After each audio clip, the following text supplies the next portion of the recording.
Umpisahan natin mga kababayan dito kay Sal. Oh, sino ba si Sal? Si Sal. Sal Panelo. Ayan, mga expect naman ho natin na mga magsasalita at expect naman ho natin mga kababayan na mag-iiyakan niyang mga yan. Ano po?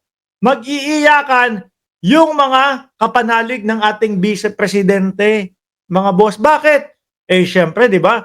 Impeach na sa Kongreso ang Vice Presidente at hinihintay na lang po sa Senado yung ending, mga bossing. Sabi nila, bakit hindi nyo pa dinire-diretso? Bakit hinintay nyo pa? Bakit hininto nyo pa? Yun yung diskarte. Alam nyo mga kababayan, doon sa mga DDS na nakikita ko ho, na paulit-ulit, wow, wala pala kayo binutata agad kayo ng Senado Well, hindi nyo yata nababasa, no? Yung sitwasyon, kung bakit ganun. Mabilis ang pagpapaliwanag, no? Kailangan umabot o lumagpas ng eleksyon yung sa Senado. Bakit? Kailangan munang matanggal sila Bato de la Rosa. Kailangan munang matanggal yung mga ibang DDS na nandyan, naboboto para lang ho, no? Dahil lang kakampi nila si Inday Sara Duterte. Ganun kasimple yun, mga kababayan. Kaya kayo, kung DDS kayo, nagsasaya kayo doon, aba, tama kayo. Hindi nyo alam, yamad, dehado kayo sa ganun. Anyway, mga bossing, eto na nga po, nagngangangalal nga si Panelo. Ano po? Sabi niya dito, their move will only galvanize the support of the Filipino people on VP Sara. Ayan, mga kababayan. No? Mas lalo lang daw pong pinapatibay, no? Nung impeachment na ginawa nila, mas lalo lang pinapatibay ang suporta ng mamamayang Pilipino kay Inday Sara Duterte. Wait lang. Majority, Panelo, ang may gustong ma-impeach ang Vice Presidente. Bakit ko nasabi, mga bossing? O sige, magpapaulit-ulit na ako. Total, alam naman natin na ang DDS hindi nila naiintindihan Ano po? Hindi pwede silang maging masabing majority. Tayo ho ang majority, mga bossing. Bakit? Sige nga, magbigay kayo ng isang pangalan na ang kakamping na ayaw na ma-impeach ang Vice Presidente? Wala. Wala. Solid. No? Yan ang totoong solid, mga kababayan. Solid na 15 million, mga bossing, ang mga kakamping. Ang mga government supporter po, mga sumusuporta kay Pangulong Bongbong Marcos, ganon din ho, mga kababayan. Solid. Solid na gustong ma-impeach ang Vice Presidente. Sino na lang po ang may ayaw? Sila na lang po. Mga DDS na lang po, mga bossing, chief amo, sir. Ano po? Kaya yung sinasabi ni Panelo, their move will only galvanize the support of the Filipino people on VP Sara, eng-eng mo. Walang mauuto yan. Ano po? Walang mauuto yan at walang matatakot dyan, mga boss. Sabi ni Gemaline Perez, kayo na lang ang naniniwala sa mga Duterte. Tandaan nyo, kami ang nagpapasahod sa inyo. Wala kayong karapatan na nakawin ang pondo ng taong bayan. Yan po ang sabi ni Gemaline. Ituloy natin. Ano? And will fan the flame. Kumbaga, di ba, kapag kayo nagpaparingas ng apoy, mga kababayan, kailangan nyo nung hangin. Pinapaypayan nyo nga Papaypayan nyo, tapos ano pa? Minsan tatapatan natin ng electric pan, yan. Mas nagbabaga yung apoy. Mas lumalakas yung apoy. Di ba, mga kababayan? Yun yung sinasabi ni Panelo na mas ginagalit nyo ang sambayan ng Pilipino. Eng-eng mo. Bahala ka sa buhay mo. Sabi nga ni Malupiton, mga kababayan, no? Di ba? Ang mga DDS, mga boss, wala na. Akala mo mga nag-hallucinate na po. Kung ano-ano na ang nakikita. Kung ano-ano na, akala mo kasama na nila si Batman, si Robin, si Superman. Dahil malakas daw ho sila. Di ba, Ma'am Brenda Barton at Top 10 Compilation Review? At Rolly Biñas? Aba, si Mark Ramos. Si Marlon Ramos. Nanonood. Shoutout sa iyo. Kapatid ko yata ito. Tuloy. And will fan the flame of disgust and rage against their willful and brazen violation of the guarantees enshrined in the Constitution. Ayan, lagi naman po yan ang isinasabi nila mga bossing ang Constitution, yung kanilang ginagawa. Minsan mapapagod ka na kadidinig sa kanila. Ang Constitution, yung kanilang mga hakbang. Pero yung pagpapaliwanag po doon sa mga confidential tanong nga natin sa kanila. Nasa Constitution pa din po ba yung pagbabanta ng Vice Presidente sa ating Pangulo? Hindi ho kaya violation na din po yun? Bilang isa sa nakatataas na leader natin, mga kababayan. Di ba? Kasi yun yung dalawang nakikita ko na dahilan po kung bakit umandar yung impeachment. Hindi na daw po sila natuto. Sabi, they have not learned the lesson of history. Pinapaulit-ulit po nila yung sinasabi nila na impeach na yung tatay mo dati. Tapos ngayon hindi ka pa natuto. Wait lang. Parang mas malakas yung panawagan ng impeachment sa Vice Presidente. Di ba? Kesa doon sa napakatagal na po, halos 2 taon na silang sigaw ng sigaw, i-impeach si Pangulong Bongbong Marcos kasi bangag, kasi ganito, kasi ganyan. Pati nga ho mga threesome, dinamay. Inimbento na ho nila.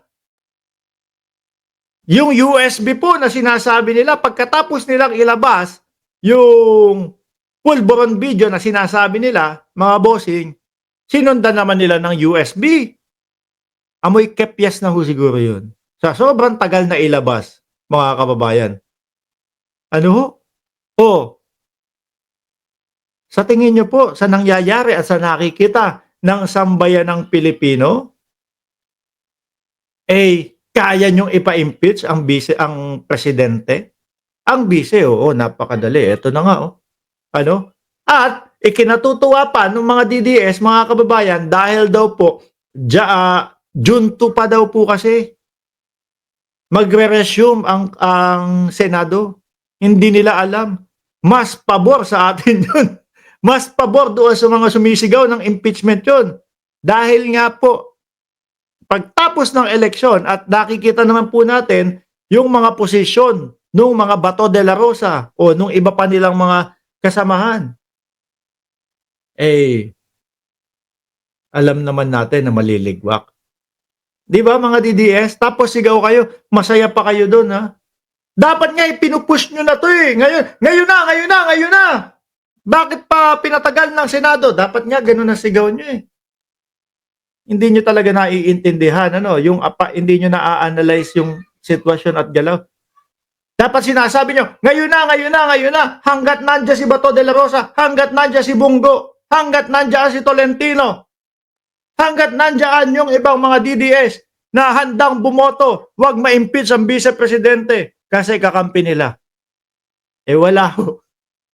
Nagsaya June 2 pa! Gumaganon pa yung isang beking nakita ko. Tapos ngayon,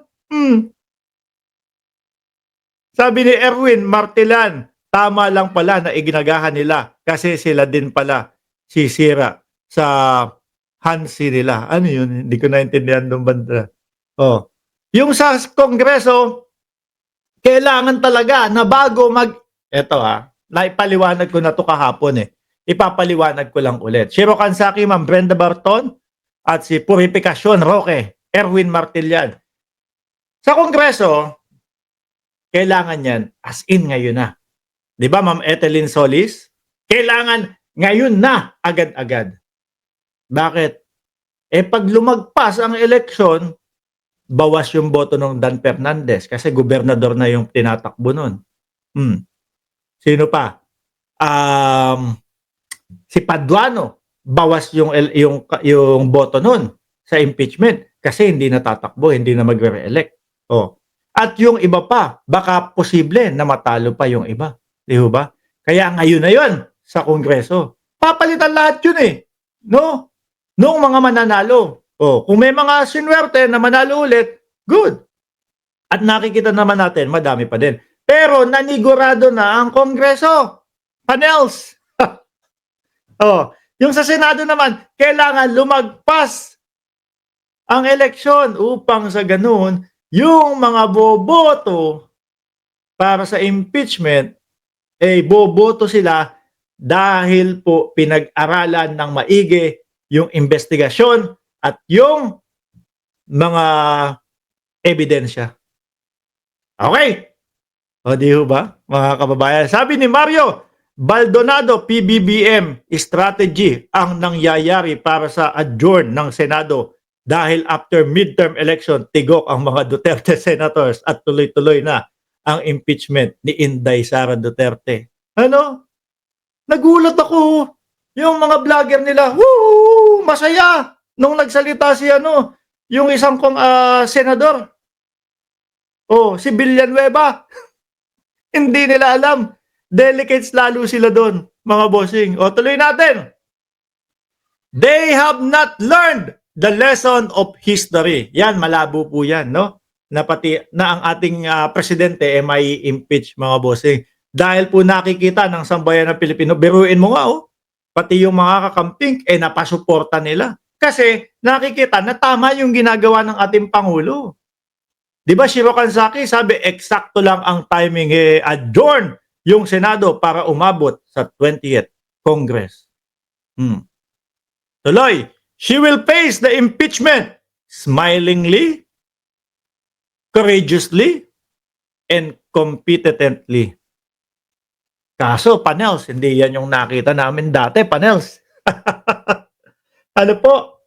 Pagpapaliwanag pa lang nung confidential funds. Umabot na siya sa punto na gigil na at hirap nga nilang sagutin. Kaya ang nangyari sa ating Vice Presidente, ayun, nagwala sa Kongreso. Di ba? At umabot sa punto, Bongbong Marcos, Lisa Marcos, Martin Romualdez, PI kayo. Pag may nangyari sa akin, may kinausap na ako. Papatayin kayo. Di ba, mga kababayan?